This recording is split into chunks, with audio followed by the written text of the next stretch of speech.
Don't you think کہ تم میرے پرسنل افیئرز میں انٹرفیئر کرنے کی کوشش کر رہے ہو؟ اس نے تیزی سے دھڑکتے دل کے ساتھ تیز لہجہ اختیار کیا تو کئی لمحوں تک وہ اسے دیکھتا رہ گیا۔ ویسے تمہیں یہ تو یاد ہوگا نا کہ خضر کون ہے، یا وہ بھی بھول گئی ہو؟ وہ بڑے چپتے ہوئے لہجے میں بولا تھا۔ شینا نے فوراً خود کو سنبھالا۔ میں نے کہا نا کہ یہ میرا اور اس کا معاملہ ہے، وہ سختی سے بولی تو وہ اس کی گھبرائی ہوئی شکل دیکھتے رہنے کے بعد قدرے توقف سے بولا تھا۔ میرا خیال ہے کہ تم یہ بھول گئی ہو کہ یہ فرمائش تم نے میرے ذریعے ہی کی تھی۔ وہ جوں کی تو بیٹھی رہ گئی۔ اسے لگ رہا تھا کہ اگر چند لمحے اس نے مزید اس شخص کے سامنے گزارے تو اس کا پول کھل جائے گا۔ وہ اگلے ہی لمحے جانے کے ارادے سے اٹھ کھڑی ہوئی۔ پھر کیا کہوں میں اس سے؟ وہ اس کے تاثرات جانچتے ہوئے بھویں اچکا کر پوچھ رہا تھا۔ وہ جھنجھلا کر رہ گئی۔ اس سے کہہ دینا کہ میں نے خود لے لی ہے وہ چیز۔ اس کے تیز لہجے پر نبیل کی آنکھوں میں حیرت کی چمک لہرائی۔ Are you sure? اس کے انداز میں ہی نہیں، آواز میں بھی بے یقینی تھی۔ کہا تو ہے کہ ہاں، اب کیا دکھانا ضروری ہے؟ اس نے بہت تپے ہوئے لہجے میں پوچھا تھا۔ دل مطمئن تھا کہ بات سنبھال لی ہے۔ یہ تو میں نے نہیں کہا۔ ویسے رکھا کہاں ہے اسے؟ پرس میں یا الماری میں؟ اس نے اب کی بار بڑے سرسری انداز میں پوچھا تھا۔ اس کی خواہ کی بحث اور غیر معمولی دلچسپی پر وہ چٹک کر رہ گئی تھی۔ الماری میں رکھا ہے؟ کیوں؟ ڈاکر ڈالو گی کیا؟ وہ پیر پٹکتی وہاں سے چلی گئی تھی۔ نبیل کی نگاہوں نے حد نظر تک اس کا پیچھا کیا تھا۔ اس کی آنکھوں میں سوچ کی پرچھائیاں اور چہرے پر گہری سنجیدگی تھی۔ نوشی، خدا کے لیے بس کر دو۔ کتنی دیر سے اپنے ساتھ مجھے بھی خوار کر رہی ہو، اور کتنی دکانوں کی خاک چھانو گی؟ وہ گھنٹہ بھر سے نوشی کے ہمراہ شاپ ٹو شاپ پھر رہی تھی۔ نوشی کو عاصم کے لیے برتھ ڈے گفٹ لینا تھا، مگر اس کی پسند پتہ نہیں کتنی اعلیٰ تھی کہ کوئی شے اسے پسند نہیں آ رہی تھی۔ شینا جھنجھلا اٹھی۔ کوئی شے پسند ہی نہیں آ رہی ہے، وہ بے چارگی سے بولی تو شینا نے گہری سانس لی۔ تمہیں گھر سے سوچ کر نکلنا چاہیے تھا، ایسے بھی کبھی شاپنگ ہوتی ہے کیا؟ اسے یوں بے مقصد پھرنے سے اکتاہٹ ہو رہی تھی۔ نوشی رک کر اسے گھورنے لگی۔ یہ تم کہہ رہی ہو، حالانکہ یہ عادت تمہاری ہی ڈالی ہوئی ہے کہ مارکیٹ چلے چلو، جو پسند آئے خرید لو۔ خواہ پہلے سے دماغ کو تھکانے سے کیا فائدہ؟ وہ لب بھیج کر رہ گئی۔ اندر غضب کی لہریں اٹھی تھی۔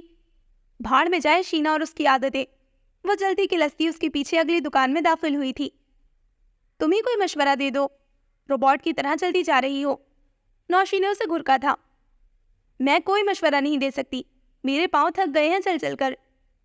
لو، ہم اتنا عرصہ دھوکے میں رہے کہ تم دماغ سے سوچتی ہو۔ کیا مطلب؟ اس نے گھورا۔ مطلب یہ کہ ہمارا دماغ تھک جائے تو ہم یہ جواب دیتے ہیں جو پاؤں تھک جانے پر تم دے رہی ہو۔ یوں لگ رہا ہے جیسے پاؤں سے سوچتی ہو، وہ مزے سے کہہ رہی تھی۔ اچھا فضول مت بولو، وہ جھیپ گئی۔ اتنا غور و خوض اگر گفٹ کی خریداری میں کرو تو مزید پھرنے کی ضرورت ہی نہ پڑے۔ اس نے فوراً سنجیدہ انداز اپنایا تھا۔ چلو پھر ایسا کرتے ہیں کہ تم چوز کرو۔ اس نے فوراً ہی شینا پر بات ڈال دی۔ وہ دانت کچکچا کر رہ گئی، پھر اسے وہیں سے واپس گھسیٹا۔ یہ کیا بدتمیزی ہے؟ وہ احتجاجاً چلائی۔ خاموشی سے چلو، اس نے سختی سے کہا تھا۔ اس کے بعد اس نے احمد فراز کی جانے جانا خریدی، خوبصورت سے ریپر میں پیک کروائی اور اسی طرح اسے لیے باہر نکل آئی۔ شینا، یہ کیا لے لیا تم نے؟ وہ روحان سی ہو رہی تھی۔ پہلے کبھی لی ہے تم نے؟ اس نے بڑے اطمینان سے پیک شدہ بک اس کی طرف بڑھاتے ہوئے پوچھا تھا۔ نوشی کا جواب حسب توقع نفی میں تھا۔ اس کے ہونٹوں پر مسکراہٹ پھیل گئی۔ پھر اب اس کے تاثرات دیکھنا، وہ بڑے سکون سے بولی تو نوشی اسے دیکھ کر رہ گئی۔ نوشی اس کے ساتھ منہ پھلائے گھر میں داخل ہوئی تھی۔ پہلا سامنا ماما سے ہوا تھا۔ تم لوگوں کو کتنی مرتبہ کہا ہے کہ شام کے وقت بازار میں مت جایا کرو؟ انہوں نے ہمیشہ کی طرح سرزنش کی۔ سوری ماما، وہ نوشی کے بولنے سے پہلے ہی معذرت خانہ انداز میں بول اٹھی۔ ماما کا ارادہ مزید ڈانٹ ڈپٹ کرنے کا تھا، مگر اس کے انداز پر چپ ہو گئی۔ It is a good change. نوشی نے گویا ان سے تبادلہ خیال کیا تو انہوں نے بھی طمانت سے سر ہلا دیا، ورنہ پہلے تو محترمہ شہزینہ صاحبہ کو کوئی ٹوک کر جاتا کہاں۔ ماما، کیا میں اتنی بری ہوں؟ وہ چلا اٹھی۔ نوشی اس کے انداز پر شرارت سے ہنسی تھی۔ لو، اتنی؟ نوشی کا انداز چڑھانے والا تھا، ویسے بھی وہ اندر سے خاصی تل ملا رہی تھی شینا کی چوائس پر۔ آئندہ تمہارے ساتھ میں کہیں گئی تو پھر کہنا۔ وہ اسے دھمکاتے ہوئے صوفے پر ڈھیر ہو گئی تھی۔ ماما سر ہلاتی ہوئی کچن میں چلی گئی۔ ہاں بھائی، میں ایسی ہی منی ہوں نا کہ مجھے اکیلے جاتے ڈر لگے گا۔ نوشی نے مذاہقہ اڑایا تھا۔ ہیلو ڈیئرز۔ وہ شاید اور کچھ دیر الجھتی مگر عاصم کی آمد پر یہ سلسلہ منقطع کرنا پڑا۔ نوشی نے فوراً گفٹ اپنے بیگ میں گھسیٹا تھا۔ وہ تھکے تھکے انداز میں صوفے پر بیٹھ گیا۔ کہاں سے آ رہے ہو؟ آوارہ گردی کر کے؟ نوشی نے مشکوک انداز میں اس سے پوچھا تھا۔ ہر جگہ منگیتروں کو بتانے والی نہیں ہوتی، کیوں شینا ڈیئر؟ وہ شرارت سے جگمگاتی نگاہوں سے نوشی کو دیکھتے ہوئے شینا سے تائید چاہ رہا تھا۔ وہ تو پہلے ہی تیار بیٹھی تھی، فوراً اس کے ساتھ مل گئی۔ ہاں ہاں بالکل۔ عاصم، اگر کوئی ایسی ویسی حرکت کی تو خیر نہیں ہے تمہاری، نوشی نے اسے دھمکایا تھا۔ یہ نیا قانون پاس ہوا ہے کیا؟ وہ مصنوعی حیرت سے پوچھ رہا تھا۔ شینا نے لا علمی سے اظہار کے طور پر شانے اچکائے۔ میں تمہاری اور اپنی جان ایک کر دوں گی، نوشی نے دانت کھچکچا کر کہا۔ او، تم میں جان ہی کتنی ہے؟ وہ تمسخر اڑانے والے انداز میں بولا۔ شینا کی ہنسی نے جلتی پر تیل کا کام کیا تھا۔ اس نے شینا کو گھورا تھا۔ مجھے معاف فرمائے۔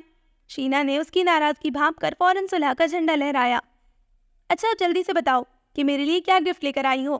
وہ بڑی بےتابی سے پوچھ رہا تھا، جیسے پہلے کوئی بات ہی نہ ہوئی ہو۔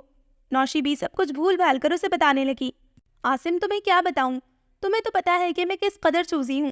اتنی شاپس دیکھی مگر کچھ بھی پسند نہ آیا۔ بہت مشکل سے تمہارے لیے گفٹ خریدا ہے میں نے۔ عاصم ایک ٹک اس کی چلتی زبان کو دیکھ رہا تھا۔ اس کی آنکھوں میں شدید سی چمک امڑ آئی۔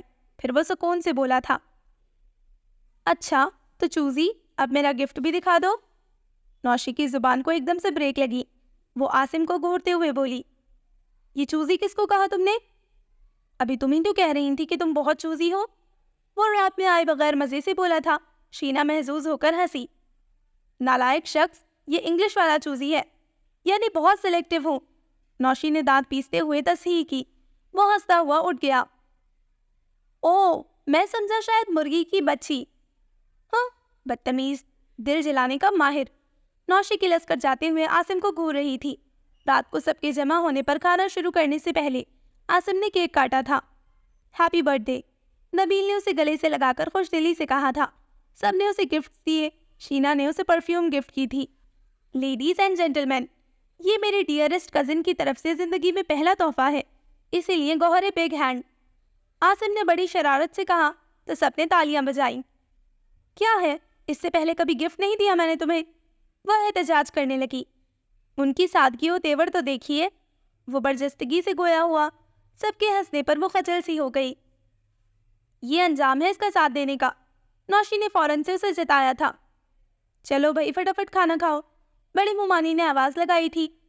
چل یار، گفٹ بعد میں دیکھ لینا۔ چھوٹے چاچو نے عاصم کی کمر میں ہاتھ ڈال کر اسے بھی ساتھ گھسیٹ لیا تھا۔ کیا خوشبوئیں ہیں، میرے تو منہ میں پانی آنا شروع ہو گیا ہے۔ عاصم نے ڈائننگ ٹیبل پر پہنچتے ہی اپنی قوت شامہ کا مظاہرہ کیا۔ تمہارا منہ ہے سرکاری نل۔ نوشی کے ہاتھ تو نادر موقع لگا تھا۔ وہ برجستگی سے بولی اور وہ پہلی مرتبہ لاجواب ہوا تھا۔ سب کے ہنسنے پر وہ منہ پر ہاتھ پھیر کر گویا نوشی کو دھمکی دیتے ہوئے بیٹھ گیا۔ شینا اور نوشی ایک دوسرے کی طرف دیکھ کر ہنس پڑی۔ اب اتنا بھی تنگ نہ کرو کہ بعد میں تمہیں کو پچھتانا پڑے۔ نورین کافی سمجھدار تھی۔ پھپھو، آج خضر کا فون آیا تھا آفس میں۔ کھانے کے دوران نبیل اچانک ماما سے مخاطب ہوا تھا۔ خیریت تو ہے نا؟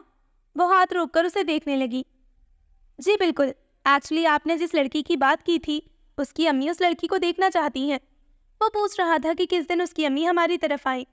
وہ بتا رہا تھا۔ ماما مسکرا دی۔ جب دل چاہے آ جائے، کیوں شینا؟ انہوں نے اجازت دیتے ہوئے شینا سے تائید چاہی تھی۔ نورین سے باتیں کرتی وہ چونک گئی۔ جی ماما، کیا کہا آپ نے؟ بھائی تم نے اپنی دوست کا ذکر کیا تھا نا خضر کی امی سے؟ ماما نے پانی گلاس میں اونڈیلتے ہوئے کہا۔ وہ کنفیوز ہونے لگی۔ جی ماما، اب وہ لڑکی دیکھنا چاہ رہی ہیں، انہوں نے اسے انفارم کیا۔ وہ کیوں؟ وہ گھبراہٹ کی زیر اثر تھی۔ ماما نے قدرے خفگی سے اسے دیکھا۔ فلزا کی بات کر رہی ہوں، خضر کے لیے تم نے کہا تھا نا۔ اس کی تو شادی ہو گئی۔ نبیل اس کی بوکھلاہٹ اور ہکلاہٹ کو بغور دیکھ رہا تھا۔ اتنی جلدی؟ ابھی پچھلے دنوں تو کہا تھا تم نے مجھ سے، ماما تحیر سے کہہ رہی تھی۔ وہ ایکچولی ان لوگوں کو جلدی تھی تو ہو سکتا ہے کہ وہ جھوٹ بولتے بولتے بار بار لڑکھڑا رہی تھی۔ مفروضوں پر بات مت کرو، کل وہ لوگ آئیں گے، ان کے ساتھ چلی جانا۔ نبیل نے بڑی سنجیدگی سے گویا بات ختم کی تھی۔ میں؟ وہ اپنی طرف اشارہ کر کے اس قدر حیرت سے بولی کہ ماما کو غصہ آنے لگا۔ بات بھی تو تم ہی نے کی تھی۔ اچھا بھلا وہ لوگ رشتہ کر رہے تھے، تم نے اپنی دوست کی تعریفیں کر کر کے ادھر سے ان کا دھیان، ادھر سے ان کا دل اچاٹ کر دیا۔ اب وہ تمہارا تعاون چاہ رہے ہیں تو تم نخرے دکھا رہی ہو۔ اوہو عابدہ، کیا ہے بھائی، ڈانٹ کیوں رہی ہو بچی کو؟ وہ انکار تو نہیں کر رہی جانے سے، کل چلی جائے گی۔ بڑے ماموں نے ماما کو ٹوک کر نرمی سے کہا تو وہ پلکیں جھپک کر آنسو روکنے کی کوشش کرنے لگی۔ مسلسل جھوٹ بول بول کر اصلیت کو چھپا چھپا کر وہ تھک گئی تھی۔ اس کا دل چاہ رہا تھا کہ ماما کی مشفق باہوں میں سمٹ کر انہیں ایک ایک لفظ بتا دے۔ ایک بات یاد رکھنا، جب تک وہاں رہو گی کسی پر بھی اعتبار کر کے اصلیت مت بتا دینا، ورنہ حالات ایسے بگڑیں کہ ان پر تم قابو نہیں پا سکو گی۔ اس کے ذہن میں کھلکھلاتی ہوئی آواز لہرائی تھی۔ تو پھر میں کل کا ٹائم دے دوں؟ نبیل اس سے مخاطب تھا۔ وہ بری طرح چونکی۔ نہیں، پہلے میں فون کر کے اس سے پوچھ لوں، یوں ایک دم سے جانا ٹھیک نہیں، ہو سکتا ہے وہ گھر پر ہی نہ ہوں۔ اس کے ذہن نے تیزی سے کام کرنا شروع کر دیا تھا۔ وہ نبیل کی طرف دیکھے بغیر بظاہر بڑی بے پرواہی سے کہہ رہی تھی، مگر یہ کام جس قدر دقت طلب تھا یہ وہی جانتی تھی۔ ماما کے کہنے کے مطابق فلزہ کے گھر کا صرف اسے ہی پتا تھا۔ یہ بات جان نکالنے والی تھی۔ ہاں بھائی، یہ بات تو ٹھیک ہے، چھوٹی ممانی نے اس کی تائید کی۔ بن بتائے جاؤ تو ہو سکتا ہے کہ وہ ملے ہی نہ، 100 کام ہوتے ہیں انسان کو۔ اچھا تو پھر آج ہی فون کر لینا۔ ماما نے اسے تلقین کی تو وہ مرے مرے انداز میں اچھا کہہ کر کھانے کی طرف متوجہ ہو گئی۔ یہ الگ بات تھی کہ اب اس سے نوالا نگلنا مشکل ہو رہا تھا۔ کھانے کے بعد چائے کا دور چلا، ساتھ عاصم کی برتھ ڈے کا کیک کھایا گیا تھا۔ آہستہ آہستہ سب اپنے کمروں میں چلے گئے تھے۔ آخر میں نورین، نوشی، عاصم، نبیل اور شینا ہی رہ گئے۔ ٹی وی پر کوئی ٹاک شو آ رہا تھا۔ نورین 11 بجے اٹھ گئی، اسے اگلے دن کالج بھی جانا تھا۔ اتنا اچھا تو نہیں ہے کہ اس کے لیے اپنی نیند برباد کی جائے۔ وہ جمائیاں لیتی ہوئی چلی گئی۔ اس کے بعد عاصم اور نوشی اکٹھے ہی اٹھے تھے۔ ہاں سچ، تم نے تو فلزہ کو فون کرنا تھا نا؟ نوشی نے جاتے جاتے اسے یاد دہانی کروائی تھی۔ بس کرنے لگی ہوں، اس نے ٹالا تھا۔ نشریات کا اختتام ہو گیا تھا اور وہ ابھی تک بیٹھی تھی۔ اس نے دل میں شدت سے دعا کی کہ یا اللہ، یہ شخص اٹھ کر چلا کیوں نہیں جاتا۔ ابھی اس نے دعا مانگی ہی تھی کہ وہ اٹھا اور ٹی وی آف کر کے چلا گیا۔ Thanks God. وہ جلدی سے اٹھ کر ٹیلی فون کی طرف بڑھی۔ اس کے ہاتھ میں چھوٹی سی ڈائری دبی ہوئی تھی جس میں فلزہ کا فون نمبر موجود تھا۔ اس نے ریسیور اٹھایا اور تیزی سے دھڑکتے دل کے ساتھ نمبر پش کرنے لگی۔ دوسری طرف سے کافی دیر کے بعد ریسیور اٹھایا گیا تھا۔ ہیلو، جی وہ فلزہ سے بات کرنی ہے، اس نے رکے رکے سے انداز میں کہا تھا۔ تبھی نبیل آ کر دوبارہ اس کے عین سامنے بیٹھ گیا۔ اس کا دل جیسے اچھل کر حلق میں آن ٹکا۔ وہ صوفے کے ہتھوں پر ہاتھ جمائے ٹانگ پر ٹانگ رکھے بڑے ریلیکس انداز میں بیٹھا تھا۔ وہ بڑے اطمینان سے بولتا ہوا اس کا اطمینان غارت کرنے لگا۔ تم بات کر لو، اس کے بعد مجھے خضر کو جواب دینا ہے۔ دوسری طرف فلزہ آ چکی تھی۔ اس نے بڑی ہمت کے ساتھ بات شروع کی تھی۔ میں شینا بول رہی ہوں۔ دوسری طرف سے بہت ایکسائٹڈ رسپانس ملا تھا۔ اتنے دنوں بعد تمہیں میری یاد آئی ہے؟ مجھے بہت غصہ تھا تم پر، اسی لیے میں نے بھی فون نہیں کیا۔ وہ اب خفا ہو رہی تھی۔ ایکچولی میں مصروف تھی، چند روز ہوئے اسلام آباد سے لوٹی ہوں۔ تم لوگ تو گئے ہی نہیں، سیما کی شادی میں بھی مجھے تنہا جانا پڑا۔ وہ کھنکارتے ہوئے ذرا کانفیڈنٹ سے بولی۔ سیما نے فون کیا تھا مجھے، بڑی لعنتیں پڑی ہیں مجھے۔ اور یہ تم نے اتنی لیٹ فون کیوں کیا ہے؟ وہ کافی باتونی لڑکی تھی۔ شینا نے طویل سانس لی۔ میں نے شاید تم سے ایک رشتے کے متعلق بات کی تھی۔ وہ اندھی چال چل رہی تھی، اب اس کی قسمت کے تیر نشانے پر جا لگا۔ ہاں کہا تو تھا، پھر؟ وہ پوچھنے لگی۔ پھر یہ کہ کل وہ لوگ تمہارے یہاں آنا چاہ رہے ہیں۔ شینا نے اپنی آواز مدھم کر لی۔ میں چاہ رہی ہوں کہ تم مجھے اپنا ایڈریس لکھوا دو۔ ایڈریس کیوں؟ کیا تم نہیں آ رہی ہو؟ وہ حیران ہوئی۔ شینا نے کنکھیوں سے وال کلاک پر نظریں جمائے بیٹھے نبیل کو دیکھا۔ مجھے کہیں جانا ہے، اور ویسے بھی میرے علاوہ کسی اور کو تمہارے گھر کا پتہ نہیں۔ اس نے اپنی مجبوری بیان کی تھی۔ اوکے لکھ لو، وہ گہری سانس لے کر بولی۔ 1 سیکنڈ میں ذرا پین لے آؤں۔ وہ اسے ہولڈ کرنے کا کہہ کر اٹھنے لگی تھی تو نبیل نے بال پوائنٹ نکال کر اس کی طرف بڑھایا۔ اس نے چپ چاپ بال پوائنٹ پکڑا اور ایڈریس والی ڈائری پر نوٹ کرنے لگی۔ اس سے معلوم ہو چکا تھا کہ نبیل جس قدر بے خبر نظر آ رہا ہے اس قدر بے خبر نہیں ہے۔ اوکے فلزہ، بیسٹ آف لک، جلدی ملاقات ہوگی۔ اس نے فٹافٹ فون بند کر دیا۔ کیا کہا اس نے؟ نبیل نے فون اپنی طرف گھسیٹا تھا۔ وہ کہہ رہی تھی کہ آ جائیں بے شک۔ وہ احتیاط سے اس سے نظریں ملائے بغیر کہہ رہی تھی، تم تو اس کے گھر جا چکی ہو 2-3 مرتبہ، پھر ایڈریس لینے کی کیا ضرورت تھی؟ وہ چپتے ہوئے لہجے میں پوچھ رہا تھا۔ وہ بوکھلا جاتی اگر اس نے تمام جواب پہلے سے نہ سوچ رکھے ہوتے۔ دراصل میں ان لوگوں کے ساتھ نہیں جا رہی، اس لیے میں نے سوچا کہ فلزہ سے ایڈریس لے لوں۔ علاقے اور گھر کا تو مجھے پتا ہے، مگر راستوں سے میں بالکل انجان ہوں۔ اور وہ جو عاصم کی بائک پر تم نے پورا لاہور گھوما تھا، وہ کیا نقشہ لے کر نکلتی تھی؟ وہ تنزن بولا تھا۔ اس کی مشکوک نگاہیں شینا کو اپنا وجود چھیدتی محسوس ہو رہی تھی، مگر اس نے فوراً ہی اپنی کم ہمتی اور خوف پر غصے کا پردہ ڈالا۔ تمہیں اس سے کیا ہے؟ تمہیں ایڈریس چاہیے تھا، یہ لو۔ اس نے ڈائری نبیل کی گود میں پھینکی اور اٹھ کھڑی ہوئی۔ وہ اپنے کمرے کی طرف بڑھ رہی تھی جب نبیل کی پرسکون آواز نے اس کے قدم ٹھٹکائے۔ انٹرسٹنگ، تمہاری رائٹنگ کو شاید اسلام آباد کی ہوا راس آ گئی تھی۔ محض 15 دنوں میں تمہاری رائٹنگ کافی خوبصورت ہو گئی ہے۔ اس کا دل بڑے زور سے دھڑکا تھا، مگر وہ اس کی طرف دیکھے بغیر تیزی سے اپنے کمرے میں چلی آئی۔ دروازہ لاک کر کے وہ بستر پر گر سی گئی۔ اسے شدید گھبراہٹ ہو رہی تھی۔ صاف لگ رہا ہے کہ وہ میری طرف سے شکوک میں مبتلا ہے۔ پتہ نہیں کیا مصیبت پڑ گئی ہے میرے پیچھے۔ اب کیا کروں گی میں؟ کس مصیبت میں ڈال گئی ہو تم مجھے شہزینہ؟ وہ تکیے میں منہ چھپا کر رو دی۔ اپنی حماقت اور جذباتیت کا ایک ایک لمحہ فلم کی طرح ذہن سے گزرنے لگا تھا۔ آج آپ پھر لیٹ آئے ہیں۔ وہ منہ بسورتی ہوئی انہیں دیکھتے ہی اٹھ کر ان سے لپٹ گئی تھی۔ اوفو بیٹا، صرف 15 منٹ ہی تو اوپر ہوئے ہیں۔ وہ اس کا سر تھپک کر مسکرائے۔ اگر آپ کو یوں اکیلے گھر پر رہنا پڑے تب آپ کو پتہ چلے کہ 2 منٹ بھی اوپر ہو جائیں تو کتنے عجیب عجیب خیالات ذہن میں آنے لگتے ہیں۔ وہ ان کے ہاتھ سے بریف کیس لے کر ٹیبل پر رکھتے ہوئے آزردگی سے بولی تو انہوں نے اس کے لہجے کی افسردگی کو شدت سے محسوس کرتے ہوئے اسے بازوؤں کے گھیرے میں لے کر اپنے پاس صوفے پر بٹھا لیا۔ لگتا ہے ہمارا بیٹا بہت خفا ہے ہم سے، انہوں نے ہلکے پھلکے لہجے میں کہا تھا۔ وہ زور دے کر بولی، بالکل خفا ہوں، آپ کے پاس میرے لیے بالکل بھی ٹائم نہیں ہے۔ انہوں نے ہنستے ہوئے اس کا سر اپنے شانے سے لگایا تھا۔ کم آن بیٹا، تمہارے لیے ٹائم نہیں ہوگا تو اور کس کے لیے ہوگا؟ اب دیکھو نا، میں لنچ ٹائم میں فارغ ہوتا ہوں، مگر گھر صرف اس لیے نہیں آتا کہ تم کالج میں ہوتی ہو اور رات کو تمہیں پڑھنا ہوتا ہے۔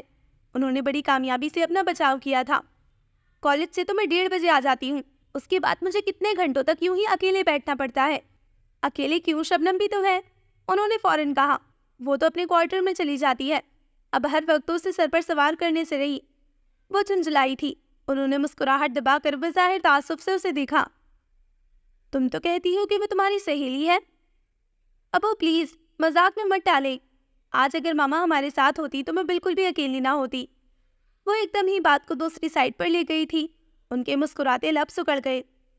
کتنا مزہ آتا نا، میں اور شہزینہ کالج سے آتی تو ماما ہمارے لیے کھانا بنا کر رکھتی، ہم لوگ خوب باتیں کرتے، شرارتیں کرتے، اور پھر ہم تینوں مل کر آپ کا انتظار کرتے۔ وہ خیالوں میں گم سپنے بن رہی تھی۔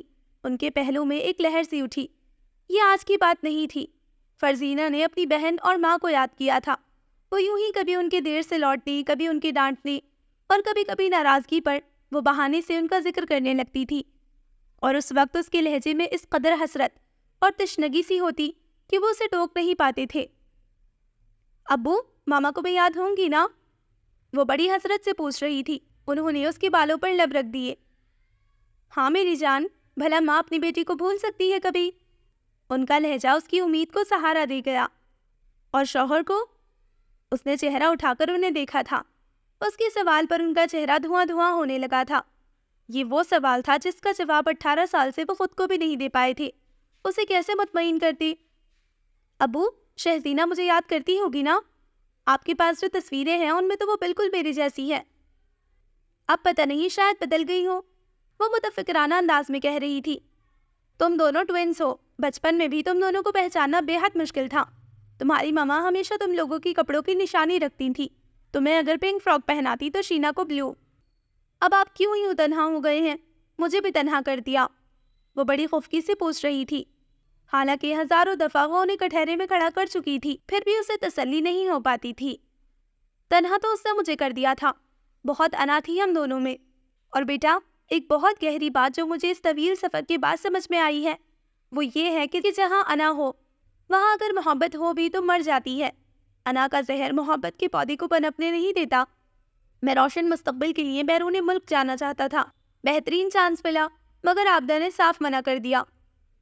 کوئی ضرورت نہیں ہے باہر جانے کی، میں غربت میں بھی گزارا کر سکتی ہوں، اور پھر سینکڑوں سے اچھے ہیں ہم لوگ۔ اب ہم دو نہیں ہیں عابدہ، ہمیں اپنی بچیوں کے مستقبل کے متعلق بھی سوچنا ہے، اور یہاں رہ کر میں کچھ نہیں کر سکتا ان کے لیے جو کرنا چاہتا ہوں۔ میں نے اسے سمجھایا تھا، میں نہیں چاہتا تھا کہ وہ غصے میں آئے، کیونکہ اس کی اور میری طبیعت میں ایک یہی چیز میچ کرتی تھی۔ اگر وہ غصے میں آ جاتی تو میرا بھڑکنا لازمی بات تھی۔ یہ بحث ایک بار نہیں ہوئی، ہر روز ہوتی تھی۔ پھر میں نے اس کی خواہش کا احترام کرتے ہوئے پوری ایمانداری سے پاکستان میں ہی ترقی کی راہیں تلاشنا شروع کر دی۔ تب تم دونوں 2 سال کی تھی۔ انہی دنوں میرا بزنس تباہ ہو گیا، میرا پارٹنر دھوکے باز نکلا۔ یہ بہت شکستہ دل تھا، ان ہواؤں سے میرا دل اچاٹ ہونے لگا تھا۔ میں نے عابدہ سے پھر بات کی، اب میں کسی صورت یہاں نہیں رہنا چاہتا تھا۔ وہ بہت محب وطن تھی، اس کا کہنا تھا کہ وہ اپنے ملک کی روکھی سوکھی کو باہر کی چپڑی ہوئی روٹی سے بہتر سمجھتی ہے۔ وطن سے نفرت مجھے بھی نہیں تھی، مگر ان دنوں میں اس قدر منتشر ہو رہا تھا کہ اس کی ہر دلیل مجھے بودی لگ رہی تھی، مجھے وہ ہر ممکن طریقے سے رام کر رہی تھی۔ علیم، ہم لوگ یہاں بھی خوش رہ سکتے ہیں، بلکہ یہاں ہم زیادہ خوش رہیں گے۔ یہاں سب لوگ ہیں، تمہارے ابو ہیں، میرے بھائی ہیں، بھابیاں ہیں، غیروں میں کوئی ساتھی نہیں ہوگا ہمارا۔ وہ بڑی نرمی سے بات کر رہی تھی، مگر میں اس کے لہجے کو خود پر حاوی نہیں ہونے دینا چاہتا تھا۔ پہلے بھی اس کے اسی انداز نے مجھے ہرا دیا تھا۔ ہمیں کسی اور کی ضرورت نہیں ہوگی عابدہ، ہم دونوں ہیں، ہماری بیٹیاں ہیں، ہمیں کسی اور ساتھی کی کیا ضرورت ہے؟ میں اپنی بات پر سختی سے اڑا ہوا تھا۔ علیم، وہ جیسے سناٹے میں آ گئی۔ اور ابو جان، ان کا کیا ہوگا؟ میں ذرا سا شرمندہ ہوا۔ میرے باپ کی فکر اسے مجھ سے زیادہ تھی، مگر میں نے جلد ہی اس شرمندگی کو ذہن سے جھٹک دیا۔ انہیں وہاں جاتے ہی میں بلوا لوں گا، فی الحال تو فیملی ویزا ہے، میں نے سرسری انداز میں اسے تسلی دی تھی، مگر وہ کسی قیمت پر بھی میرے ساتھ جانے کو راضی نہیں تھی۔ عابدہ پلیز، اس بار میرے ساتھ بحث مت کرنا، میں کسی قیمت پر بھی یہ چانس کھونا نہیں چاہتا۔ اگر تم نے اس مرتبہ بھی انکار کیا تو میں سمجھ لوں گا کہ تمہیں میرا ساتھ گوارا نہیں ہے۔ میں نے سنگ دلی کی انتہا کر دی تھی، صرف اس کی تسخیر کر لینے والے الفاظ کے اثر سے بچنے کے لیے۔ میں یکلخت انتہائی اقدام پر اتر آیا تھا، اور وہ کس قدر بے یقینی سے مجھے دیکھ رہی تھی۔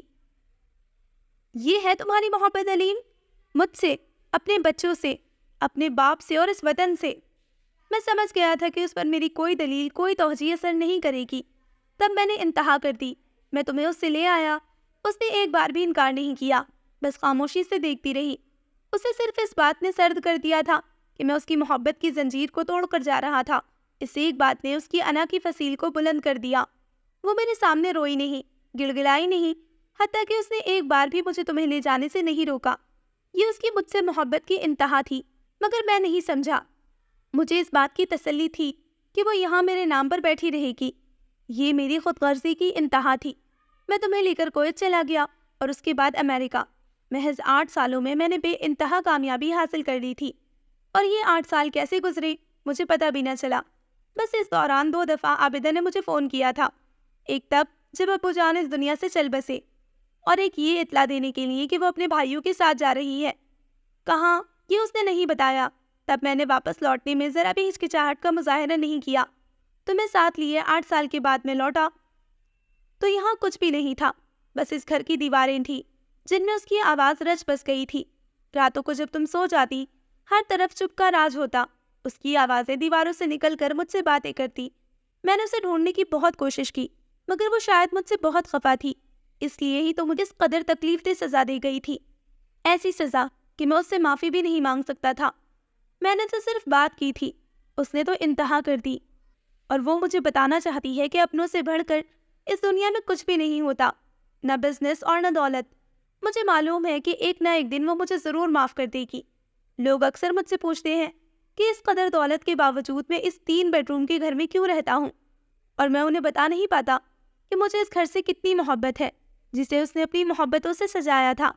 جتنا سکون مجھے اس چھوٹے سے گھر میں ملتا ہے وہ بنگلوں اور کوٹھیوں میں نہیں مل سکتا۔ اور پھر کیا پتا کب اسے میرے پچھتاووں کا احساس ہو جائے اور وہ لوٹ آئے۔ انہیں پتا بھی نہ چلا اور ان کی آنکھیں بھیگ گئی۔ ان کے لہجے میں 18 برسوں کی تھکن، پچھتاوا اور خلش تھی۔ فرزینہ ان کی شانے پر سر ٹکائے بھی آواز رو رہی تھی۔ کس قدر بے بس تھی وہ کہ اپنے باپ کو اس کی غلطیوں کا تانا بھی نہیں دے سکتی تھی۔ دونوں اپنی اپنی تکلیف دہ سوچوں میں غلطہ تھے اور دونوں کی سوچوں کا محور ایک ہی ہستی تھی۔ So listeners, this was the end of the چلو کہ جشن بہارا دیکھیں ایپیسوڈ نمبر 1، اور یہ ناول بہت اچھا ہے، مطلب بہت زبردست ہے۔ ایپیسوڈ 1 سن کر آپ کو کچھ اندازہ ہو گیا ہوگا کہ اسٹوری کس ڈائریکشن میں جا رہی ہے۔ پہلے کیریکٹر سے تو ہمیں متعارف کر دیا گیا ہے، جو فرزینہ ہے یا شہزینہ یہ تو بعد میں پتہ چلے گا۔ اب اگلے کیریکٹر کے لیے آپ کو اگلے ایپیسوڈ کا انتظار کرنا پڑے گا۔